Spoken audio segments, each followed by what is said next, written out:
Esta es la lección número 3. En la última clase, la lección número 2, hemos empezado a ver ya los reyes de Israel y hemos empezado a ver los reyes de Judá. Entre los reyes de Judá hemos visto a Roboam, que fue en su tiempo cuando el reino se dividió. Hemos visto a Abías o Abián, y hemos visto un tercer rey que fue muy importante, con el cual nos detuvimos un poco y con mucho gusto nos hubiéramos detenido más, porque lo merece su vida y su ministerio, que fue el rey Asa, que nos dejó un poco sorprendido al final de su vida. Creo que cada uno de nosotros podemos sacar conclusiones. Ninguno de nosotros tiene la vida asegurada. Dios no hace acepción de personas. Cada uno de nosotros tiene que dar razón de sí. Y nuestra fidelidad no se concreta a un número de años, sino nuestra fidelidad, de acuerdo con aquel pasaje de Ezequiel que vimos en la primera clase, tiene que ser hasta el último segundo de nuestra vida.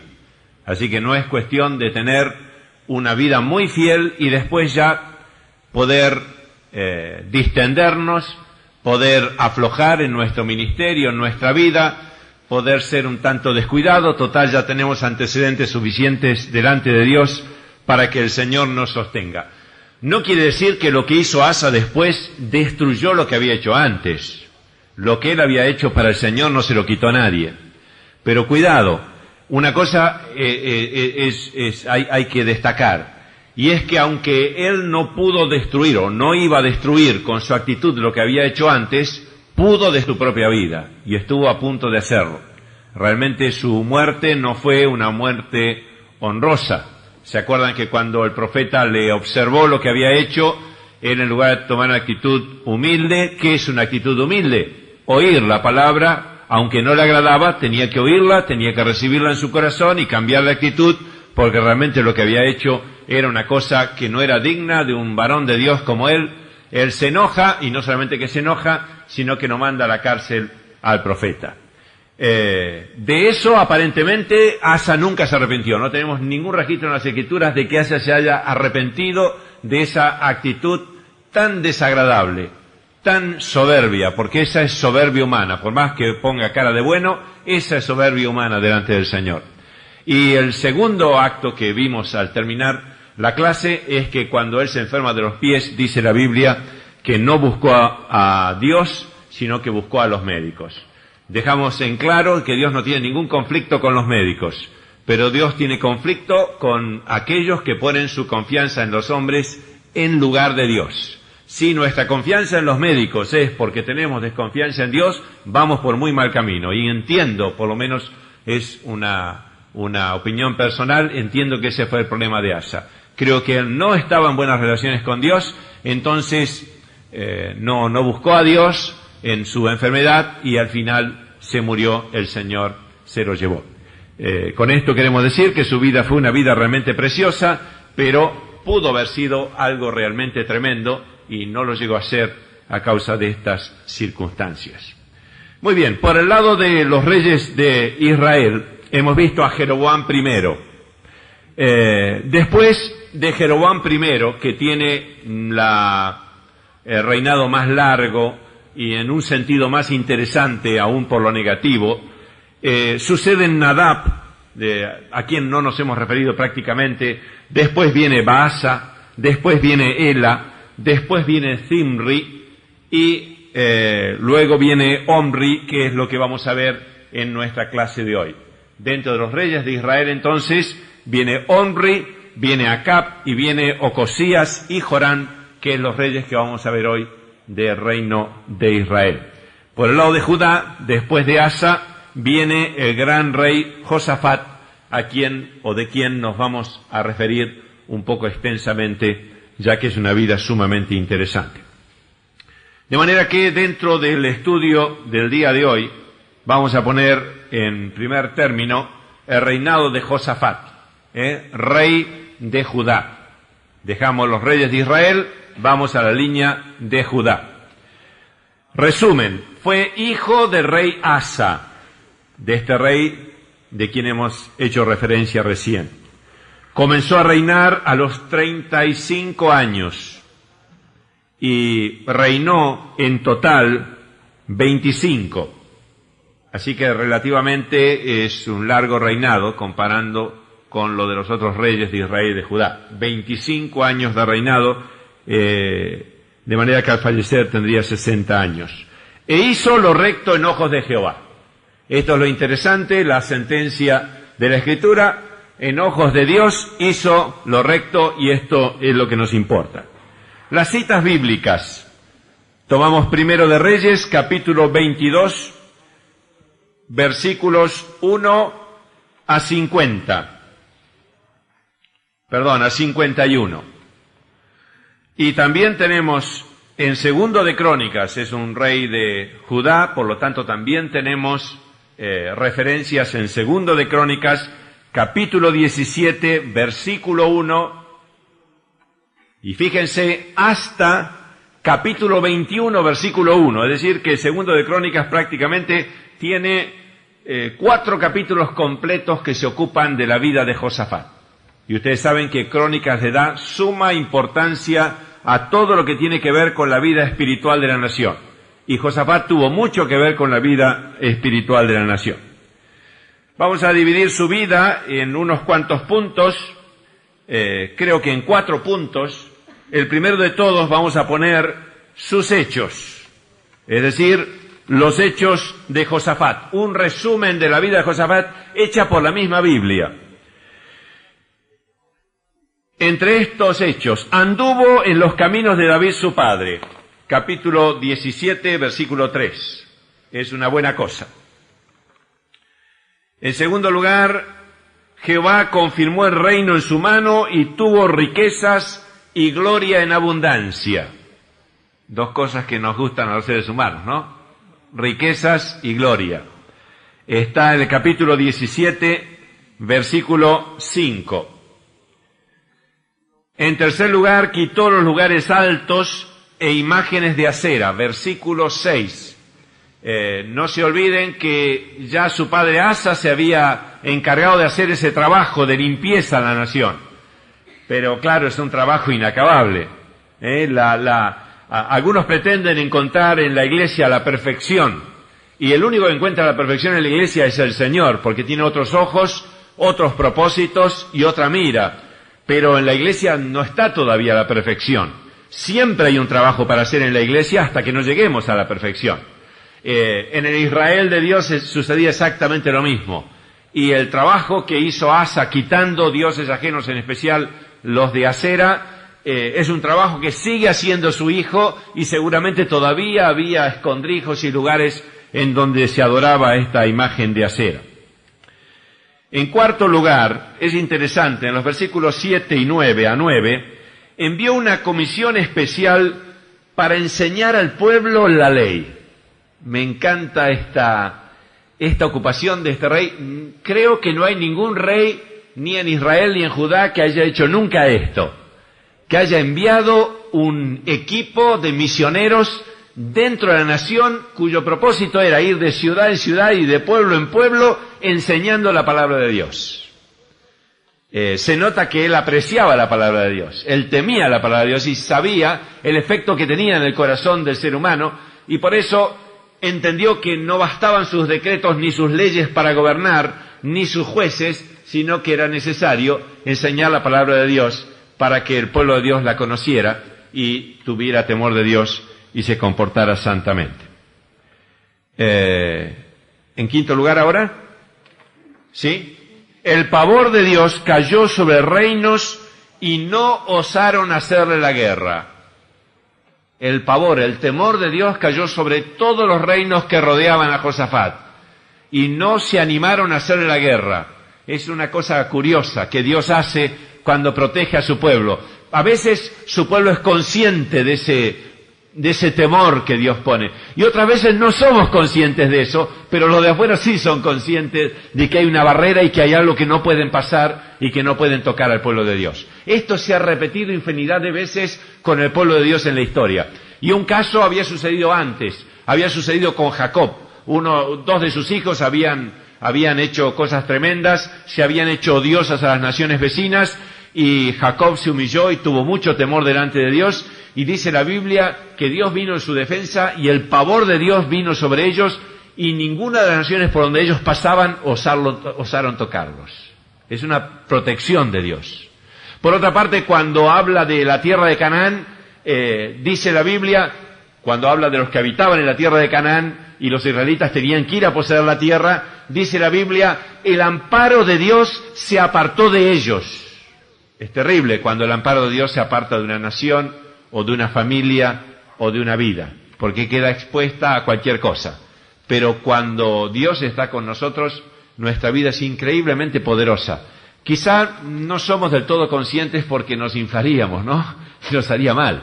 Pero lo tremendo es que realmente es así. Dios nos protege y podemos llegar a veces hasta situaciones límites y Dios todo el tiempo nos está protegiendo y se verifica eso de que dice la Biblia, el ángel del Señor acampa en derredor de los que le temen y los defienden. De manera que esto que se vio en la vida nacional se ve también en la vida familiar, también se ve en la vida personal. Este es el amparo de Dios. En sexto lugar, me corrigen si no vamos bien, ¿no? Porque no lo tengo numerado. Los árabes y los filisteos les trajeron presentes. Dos acérrimos enemigos del pueblo de Dios les trajeron presente porque tal era el temor que tenían de Dios, el pavor que tenían, que les traían presentes para congraciarse con Josafat.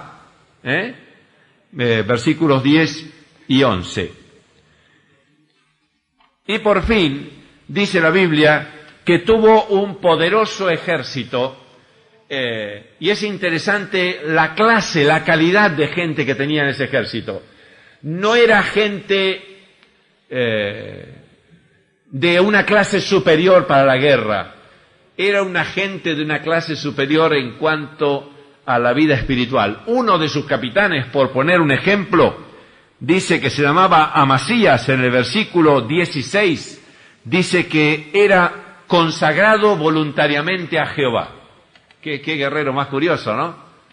Generalmente uno piensa de un guerrero, es alguien muy duro, muy fuerte, muy insensible. Acá hay un guerrero como Amasías que se parece un poco a su antecesor David, un fuerte guerrero y a la vez tierno y consagrado voluntariamente al Señor. Muy bien, esto en cuanto a los hechos de la vida de Josafat, creo que con esto ya lo tenemos prácticamente resumido. Podríamos quedarnos contentos si es que la Escritura no nos abriera la puerta y la ventana para ver algunos momentos de la vida que nos van a dejar pensando un poquito. En segundo lugar, un parentesco pernicioso. En primer lugar eran sus hechos, es decir, la vida de Josafat. En segundo lugar ahora ponemos un parentesco pernicioso. Curiosamente, inexplicablemente, Josafat traba parentesco con la casa de Acab. Recuerden que Acab estaba reinando en el reino del norte de Israel y Josafat estaba reinando en el reino del sur. El parentesco que traba es que él hace que su hijo se case con la hija de Acab. La hija de Acab tiene un nombre muy célebre, se llama Atalía, ya la vamos a ver por dónde anda después. Tristemente célebre su nombre. Era una mujer que terminó siendo una virtual asesina de sus propios cuñados. Es espantoso todo lo que hizo en la casa de Acab. Pero me imagino que por entonces era una joven muy atractiva, muy simpática como todas las jóvenes y como todos los jóvenes cuando se ponen de novios, todos son simpáticos, todos son atractivos.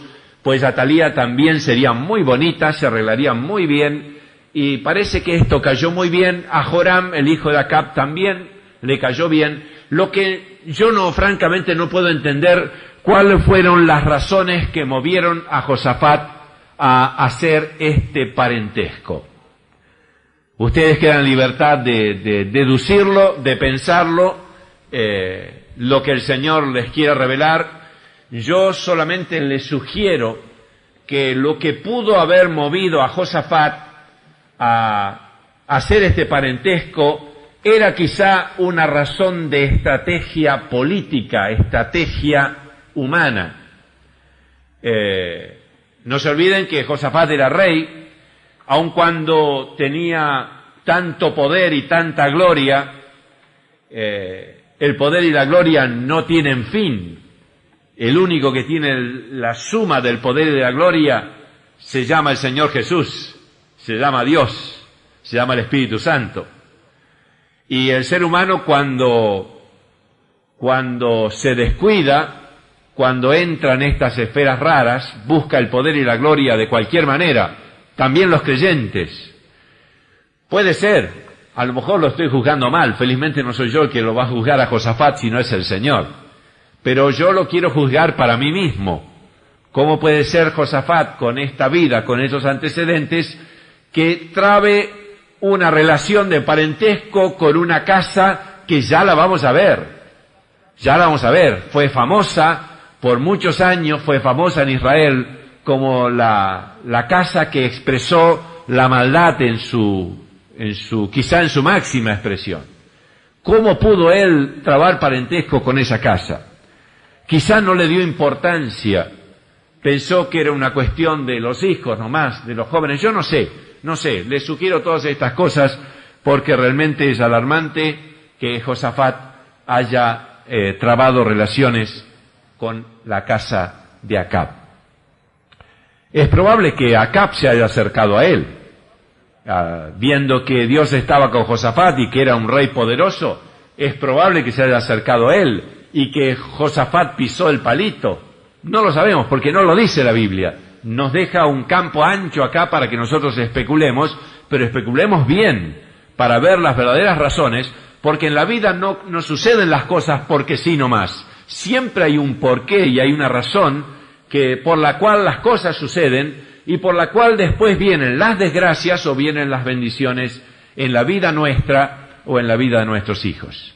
Así que ese es el único espíritu que me mueve a querer investigar la razón por la cual Josafat hizo lo que hizo. Dentro de este punto del parentesco pernicioso hay un segundo puntito que es la visita que le hace Josafat a Acab. Después de haber trabado parentesco, va a visitarlo a Acab y parece ser que Acab lo recibe con todos los honores. Hay un texto en la Biblia, lamentablemente no lo tengo ahora claro exactamente el versículo, pero dice que la alabanza prueba a los seres humanos. Y yo tengo para mí, no sé si ustedes lo comparten, pero tengo para mí que es más fácil ser fiel a Dios cuando estamos pruebas y cuando estamos pasando dificultades que cuando las cosas nos van bien y la gente nos halaga y nos felicita. Así que atención, hermanos, en aquellas cosas que realmente nos irán bien, porque confío que hay cosas que van a prosperar en nuestras manos, porque para eso nos ha puesto el Señor, para que las cosas prosperen en nuestras manos. Cuando nos halagan, filtremos ese halago para que no haga daño a nuestro corazón. La cuestión es que Josafat es recibido con toda la pompa por Acab, y cuando está en esa recepción, Acab le propone ir a la guerra. Van a enfrentar un enemigo. De esta guerra vamos a hablar cuando hablemos de Acab. Así que ahora no vamos a hablar de los detalles de esta guerra porque es sumamente interesante. Pero Acab le propone a Josafat que una sus fuerzas a él porque él tiene un enemigo que vencer. Y Acab es mucho más astuto que Josafat. Porque no debería ser así. Deberían ser más astutos los hijos del reino de Dios que los hijos de las tinieblas. Pero lo que ocurre, tomen nota una cosa, hermanos, es que Josafat está fuera de su lugar de actuación. Está fuera del lugar donde Dios lo ha puesto. Se ha metido en el reino de Acab. Ha emparentado con él y está haciendo buenas migas con él. Todo cosas que Dios no lo mandó a hacer. Y tengamos cuidado que cuando esto sucede, el reino de las tinieblas es mucho más hábil y mucho más astuto que nosotros. ¿Está claro esto? Nuestra habilidad por decirlo de una manera, la gracia que Dios nos da, la astucia que Dios nos da, la capacidad de captar las cosas que Dios nos da, funcionan cuando estamos en el lugar donde Dios nos pone. Cuando nosotros dejamos de estar en el lugar donde Dios nos pone, nos superan el mundo. ¿Está claro? ¿Está claro eso? ¿Sí? En el mundo, si nos metemos en el mundo nos supera. Si nos metemos en las cosas y en el reino de Dios, el mundo jamás nos puede superar y jamás nos puede tocar. Josafat estaba donde no tenía que estar, toma un compromiso, van a la guerra, consultan a los profetas, etcétera. Todo esto lo vamos a ver ahora cuando veamos a Acab. Van a la guerra y Acab le sugiere una cosa muy interesante. Le dice, yo me voy a disfrazar, pero tú vas con tus ropas reales a la guerra. ¡Qué bien! Interesante, porque claro, los guerreros iban a buscar al rey para matarlo, ¿no? Entonces Acab dice, yo voy disfrazado, pero tú vas con tus ropas reales. Y Acab, que ha perdido toda habilidad de entendimiento, está fuera de su lugar de actuación. Josafat, que ha perdido toda capacidad de discernir esta situación, lo acepta bobamente, va a la guerra, y en medio de la guerra el rey de los sirios dijo, ustedes no ataquen a ninguno, sino solamente al rey de Israel. Cuando lo vieron a Josafat, pensaron que era el rey de Israel, lo persiguieron, y dice que Josafat se pegó un susto, pobrecito, pegó unos gritos. Yo no sé si gritaba de miedo, le gritaba a Dios y oraba, porque dice, una parte dice que clamó, otra parte dice que gritó, de tal manera que los soldados se dieron cuenta enseguida que no era el rey de Israel. Qué papelón que hizo, pobrecito, ¿no? Qué papelón que hizo. La cuestión es que cuando vieron que no era el rey de Israel, se apartaron. Y aquí hay una cosa tremenda. Dice que una flecha disparada a la aventura por un soldado, yo creería que era un soldado bobo, estaba pensando en no sé qué, tira ese flechazo y dice que le entra a Acab en la juntura de la armadura y queda herido, y a las pocas horas se muere. Esto ya lo vamos a ver. La cuestión es que Acab vuelve con un susto tremendo a su casa, con sus soldados, Josafat vuelve con un susto tremendo a su casa, y lo está esperando el profeta Jehú. Si no había ganado para sustos, ahora Jehú le va a dar un susto más. Y lo reprende a Josafat y le dice que por esto que ha hecho, ha salido ira de la presencia de Dios contra él. Ira de Dios contra él. Dios está enojado con lo que él ha hecho, pero que se han hallado cosas buenas en su vida porque ha dispuesto su corazón para buscar a Dios. En una palabra, como que Dios de momento lo pasa por alto, lo disimula, porque realmente la vida de Josafat es una vida fiel, y este asunto no lo hace desechar delante de Dios.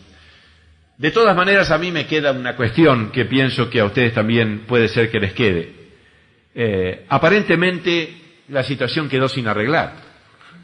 No hubo confesión, no hubo arrepentimiento, no hubo nada. A lo mejor lo hubo en lo íntimo, pero es una situación bastante curiosa. Muy bien, el tercer capítulo dentro de la vida de Josafat es la victoria sobre Moab, Amón y Monte Seir. Esto lo tenemos en el capítulo 20. Vamos a hacer un breve resumen de cómo se plantea esta situación. Lo primero que queremos decir dentro de este tercer capítulo es que es una de las páginas más brillantes de Josafat. Pese al parentesco que él tenía con la casa de Acab, pese a que la casa de Acab tenía una deuda de guerra con él, porque él había expuesto su vida, sus soldados y todo por ayudarlo, él podía haber pedido la ayuda de Israel. Sin embargo, cuando se presenta el desafío de Moab, de Amón y del monte Seir, él no recurre a Israel, sino que celebra una gran reunión incluso con gente de otras ciudades de Judá, no solamente los de Jerusalén, sino también de otras ciudades de Judá, los convoca a una gran reunión, a una gran asamblea. ¿Para qué es? Para pedir el socorro de Dios. Es interesante, ¿no? Para pedir el socorro de Dios. Por eso es una vida de contrastes grandes. Versículo 4. Dice que en esa reunión también había mujeres y niños. Versículo 13. Josafat ora públicamente con mucha confianza en el Señor. Yo quiero que tengan presente que los enemigos que han venido a provocar a Josafat son una hueste temible. Una hueste temible. Realmente, humanamente no hay comparación. Realmente no hay manera de hacerle frente a esa hueste. Y Josafat se pone a orar públicamente, convoca a esa asamblea, que podríamos decir es una reunión, convoca a toda la iglesia, es decir, convoca a todo el pueblo de Dios, incluso mujeres y niños, y se pone a orar públicamente y confiesa públicamente que no tiene fuerzas. Uno diría que qué estrategia, ¿no? Delante del ejército se pone a orar y decir, no tenemos fuerza. En lugar de hacer lo que hacen todos los reyes en la tierra, que ponen coraje a la gente, a veces ellos saben que están perdidos, pero meten coraje para que la gente dé su vida, para que no se desanimen.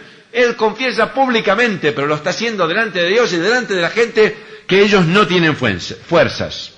Y es interesante cómo se ve que esta oración fue oída por el Señor, ¿no? Porque hay oraciones que Dios oye y hay oraciones que Dios no oye.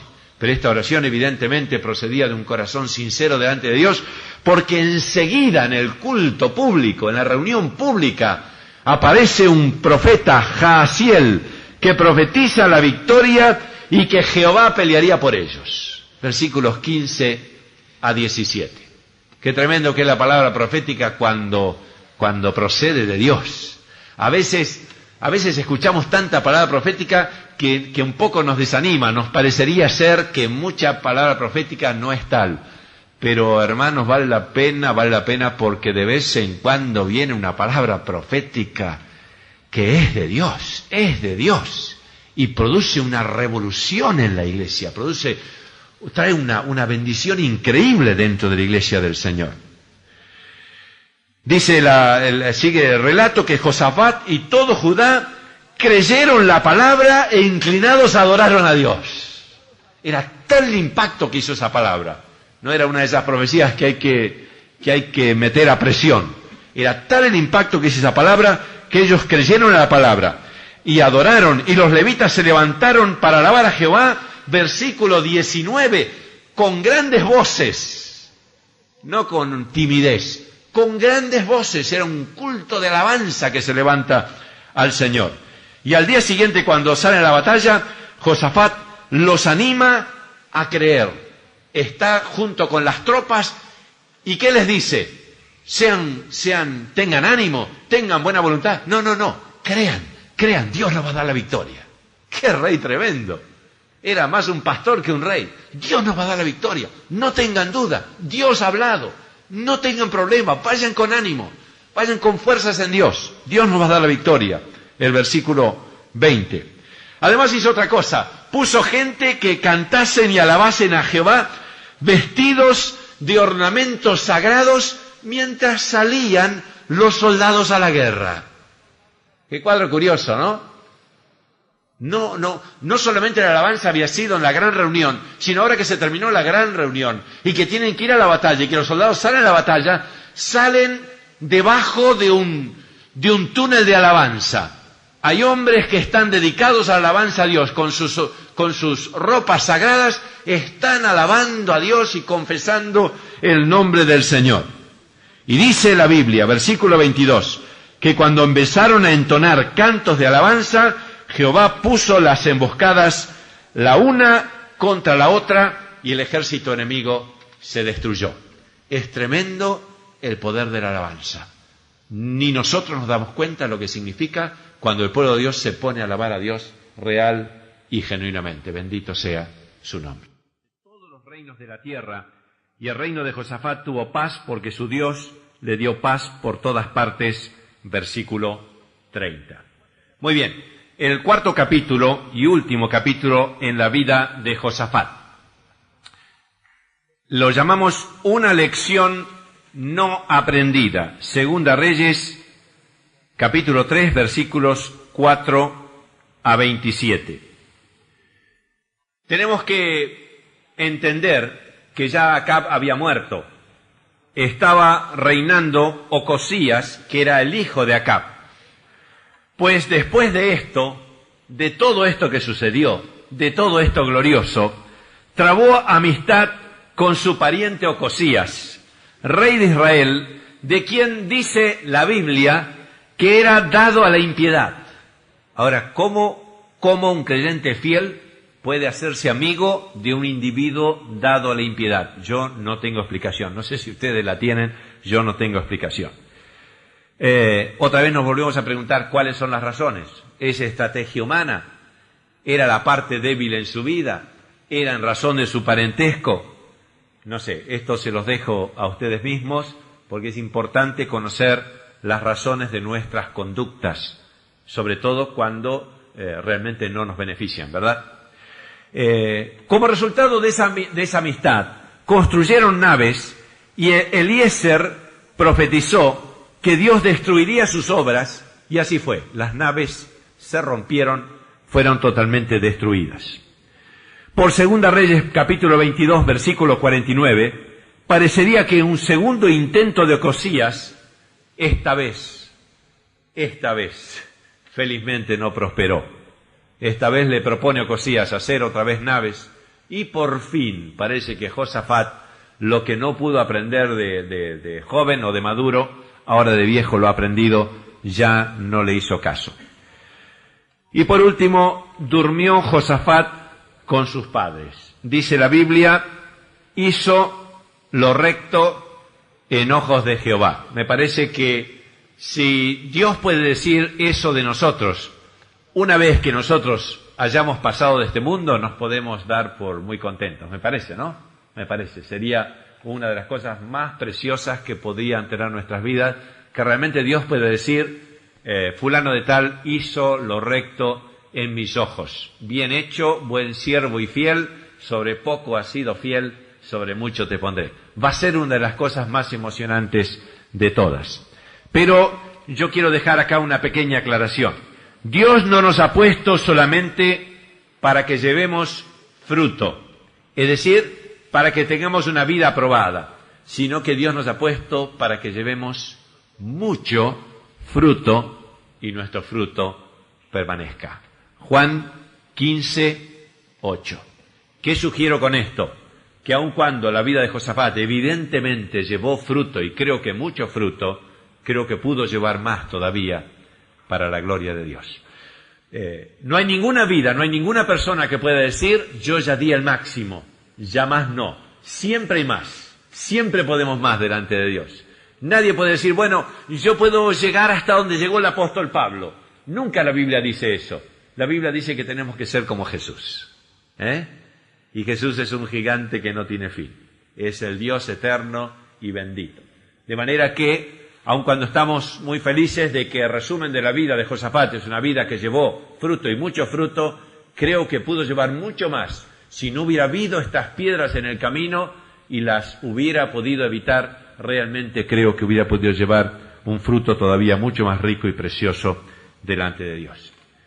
Muy bien, dejamos a Josafat acá con un montón de preguntas y de cosas que nos sugieren. Les quiero hacer notar que esto es un estudio bíblico. Un mensaje es algo que nos deja todo ya más o menos terminado, todo formado. Un estudio bíblico nos va dejando puertas abiertas. Por eso es que tendríamos que después escuchar el casete, Biblia en mano, pararlo, anotar, leer la referencia bíblica, meditar, sacar nuestras conclusiones, porque dentro de cada estudio bíblico hay una cantidad de sermones, ustedes se dan cuenta. No podemos detenernos en cada caso porque daría para conclusiones muy hermosas, pero esto se los dejo a ustedes para que realmente puedan entrenarse y crecer en el conocimiento de la palabra del Señor. El segundo rey que vamos a ver esta tarde es Omri, es rey de Israel. La cita es Primera de Reyes 16, versículo 21 a 28. Solo dos cosas vamos a destacar de este rey, muy ligerito porque no queremos detenernos. La primera es que él fue quien compró el monte Semer. Estamos hablando de Israel, el reino del norte, lo ubican, ¿no? ¿Verdad? Donde estaba Jeroboam, Nadán, Baasa, Elá, Zimri, ahora viene Omri. Las dos cosas que queremos destacar de la vida de este rey Omri, la primera es que él compró por dinero el monte Semer, o mejor dicho, le compró a Semer el monte de Samaria y edificó la ciudad de Samaria, que fue la capital del reino del norte o Israel. Así que aquí aparece en el cuadro, en el reino del norte aparece Samaria, ¿se dan cuenta ya?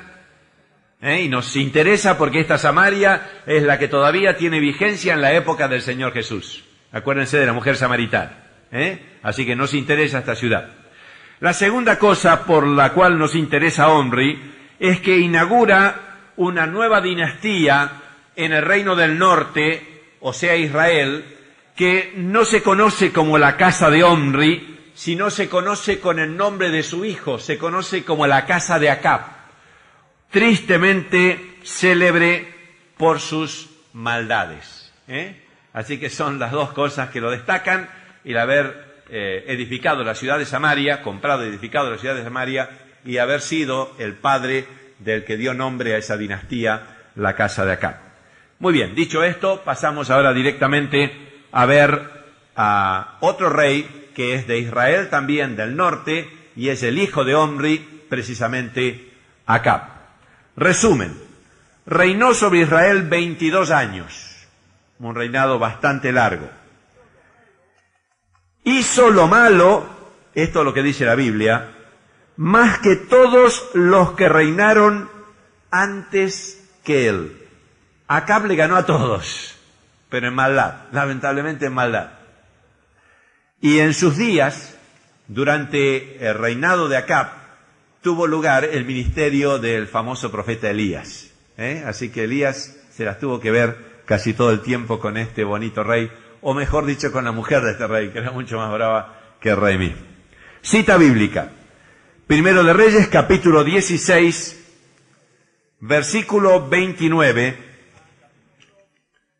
a capítulo 22, versículo 40.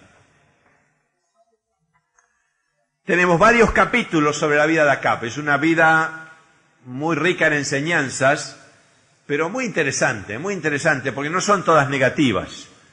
Pero luego sacaremos nuestra propia conclusión.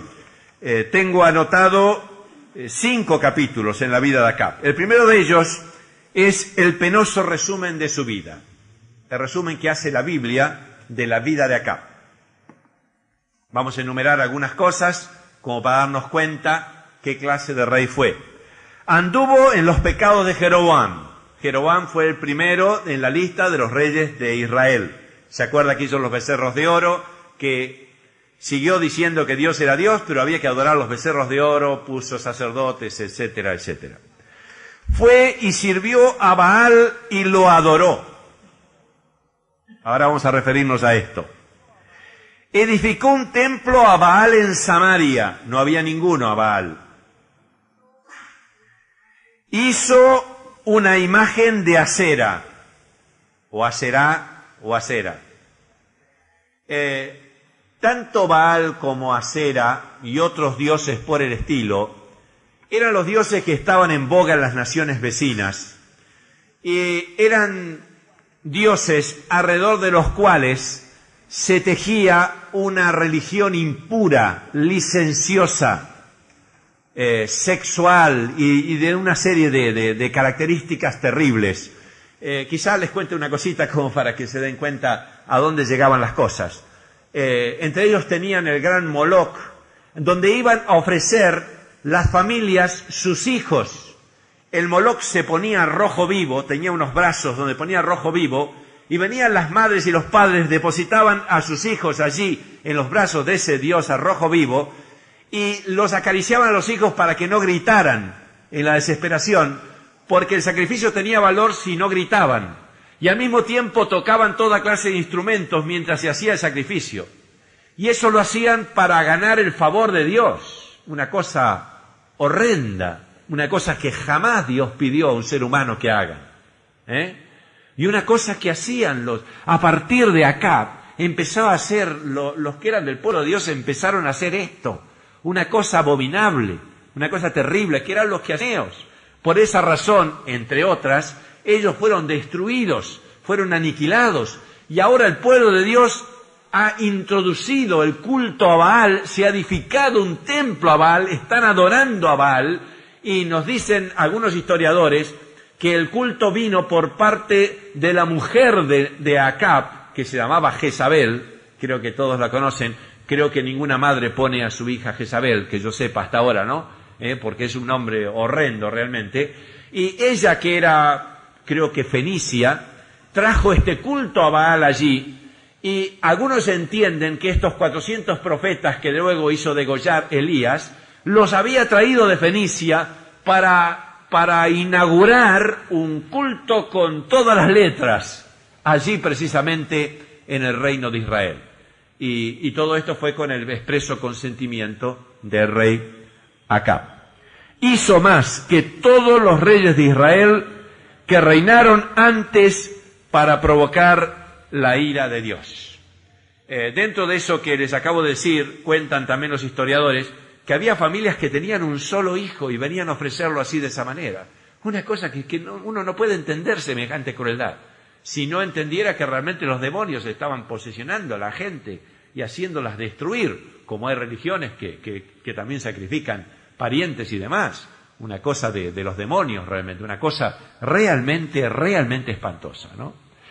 Y por último, como parte del resumen de su vida, en los días de Acab se reedificó la ciudad de Jericó. Según Josué 6:26, había una maldición para el que lo hiciera, pues en los días de Acab se edificó. Muy bien, segundo capítulo, Elías y Acab, capítulo 17 y capítulo 18. Elías aparece ante Acab diciendo que no habrá lluvia, sino por su palabra. Y Elías desaparece. La nación es apóstata, ha dejado a Dios, está siendo gobernada por esta mujer Jezabel, y entonces Dios envía a Elías delante de Acab para que le diga, no habrá lluvia, sino por mi palabra. Ha pasado tiempo, ha muerto mucha gente, ha muerto mucho ganado, han pasado mucha miseria, se han secado los ríos, y Elías encuentra a Abdías, un hombre que era de confianza de Acab, y es tremendo porque era un hombre piadoso, un hombre temeroso de Dios. A veces cuando ve un cuadro nacional así se piensa que está todo corrompido y que no hay nada, pero hay siempre creyentes y hay vidas piadosas en la nación.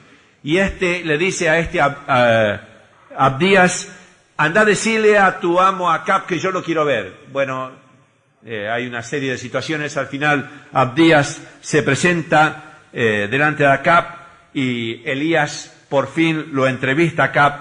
Y cuando Elías se presenta delante de Acab, Acab le dice, eres tú el que estás turbando a Israel.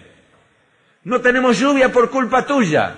Es decir, Acab le echa las culpas de las causas, de las consecuencias.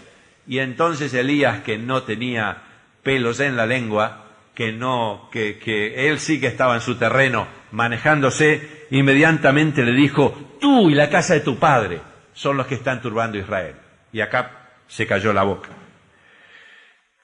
Entonces sucede aquel famoso prueba del Monte Carmelo. Le pide Elías a Acab que reúna a toda la gente, que reúna a sacerdotes. Allí hacen el sacrificio los sacerdotes de Baal y allí presenta el sacrificio a Elías. ¿Se acuerdan?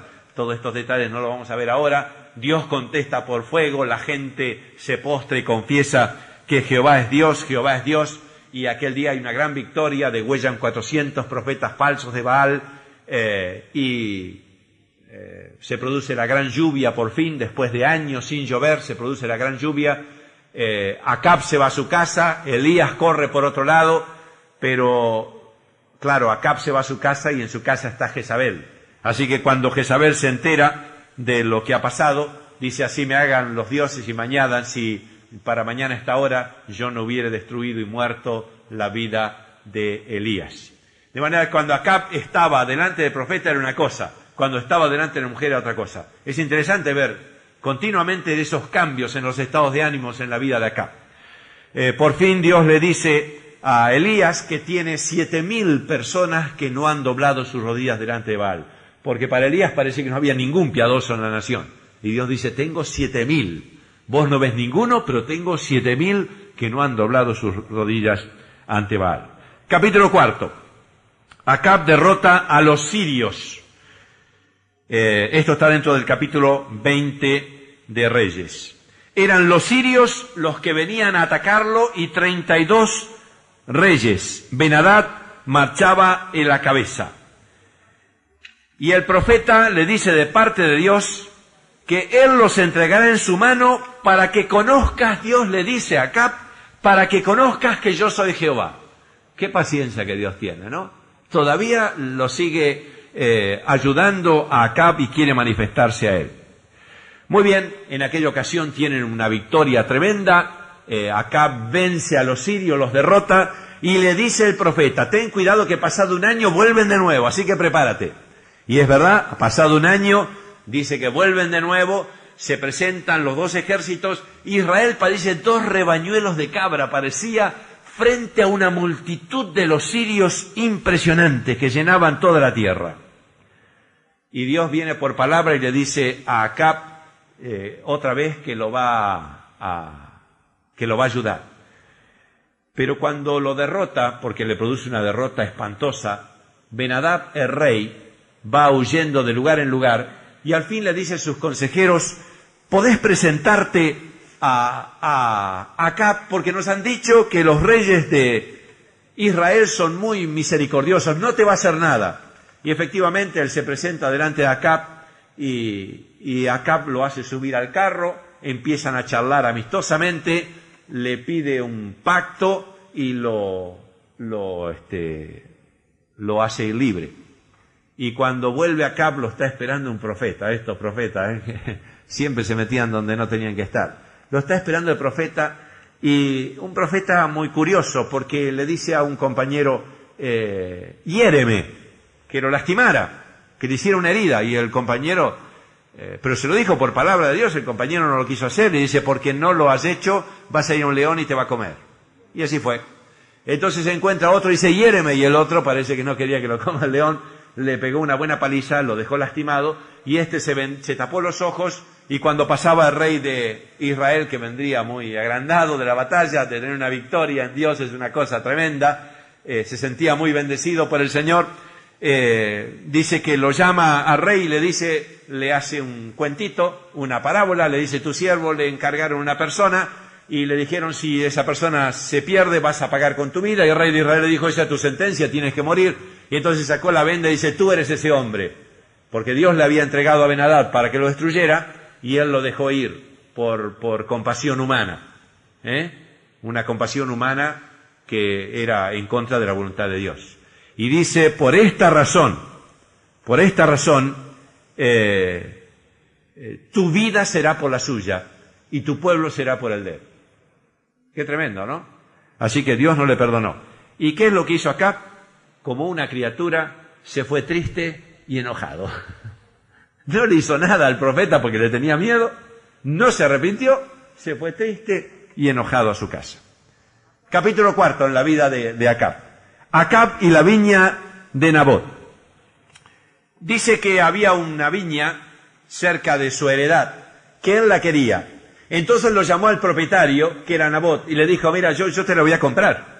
¿Cuánto me pedís que yo te lo voy a comprar? Y el propietario le dijo, guárdeme Dios de vender la posesión de mis padres. Ellos no podían vender sus posesiones, porque había una ley en que ellos no podían vender sus posesiones, a menos que estuvieran a la miseria, y después las podían recuperar a los 7 años. Pero un rey caprichoso, con una reina como la mujer que tenía, ¿quién le iba a decir algo? Sin embargo, este hombre se plantó y le dijo, de ninguna manera, yo no lo puedo hacer.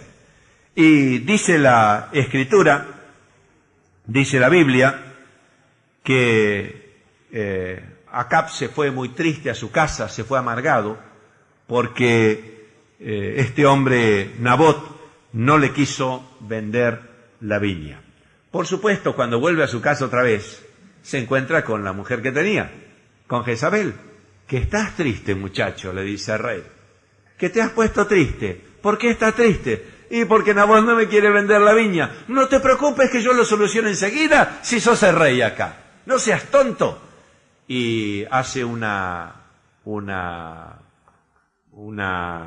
trama un asunto para que lo acusen a Nabot de impiedad, busca testigos falsos, manda cartas, es decir, es la reina, ella tiene autoridad para mover una cantidad de cosas, pone el sello de rey y los ancianos de la ciudad hacen como ella le dice y lo apedrean a Nabot, un hombre justo, lo apedrean y muere, y entonces le dice a su marido, levántate ahora y ve a tomar la heredad porque ya es tuya, ya la podés ocupar cuando quieras. Un asunto que de ninguna manera Dios disimuló ni pudo perdonar. Dice la Biblia que Elías viene a entrevistarse con Acab y le dice, te has vendido a hacer lo malo delante de Jehová, ninguno como Acab, porque su mujer Jezabel lo incitaba. Y dice la Biblia, capítulo 21, versos 25 y 26, mire lo que llega a decir, que fue en gran manera abominable. ¿Qué tal? Que se diga de una persona que llegó a ser en gran manera abominable, delante de Dios un asco. Todo eso se lo dice Elías a Acab. ¿Y saben lo que hace Acab? Se humilla y se arrepiente. Qué tremendo. Cuando estaba delante del profeta era otra cosa. Era un corderito. Y Dios, en razón de esa humillación que era sincera, Dios pospone el mal. Y en lugar de traer el desastre en la vida de Acab, lo va a traer sobre la vida de sus hijos. Muy bien, capítulo 5 y último. El fin de Acab. 3 años después, hay una nueva guerra contra Siria. Atención, él había dejado libre al rey de Siria, era Ben-Hadad. Ahora Ben-Hadad viene en guerra contra él otra vez. ¿Se dan cuenta lo que son los sentimientos humanos? Porque los sentimientos humanos, cuando se anteponen a la voluntad de Dios, interrumpen la voluntad de Dios y traen consecuencias desastrosas. Dios le había dicho, tienes que destruirlo a Ben-Hadad, porque Dios sabía más que él. Y él no lo hizo por compasión, y ahora Ben-Hadad lo viene a destruir a él, y les digo una cosa, terminó por destruirlo. ¿Vieron el pago del mundo y de la carne con sus sentimientos humanos? Esa bondad humana que termina por destruir a los creyentes. No estoy diciendo que Acab fuera un creyente, por lo menos era un hombre que estaba dentro de la influencia de las cosas de Dios. Es entonces cuando se le viene Ben-Hadad a la guerra que Acab lo invita a Josafat. Nosotros ya vimos a Josafat, pero realmente aquí se produce el ensamble entre los dos reinos. Es allí en donde Acab invita a Josafat.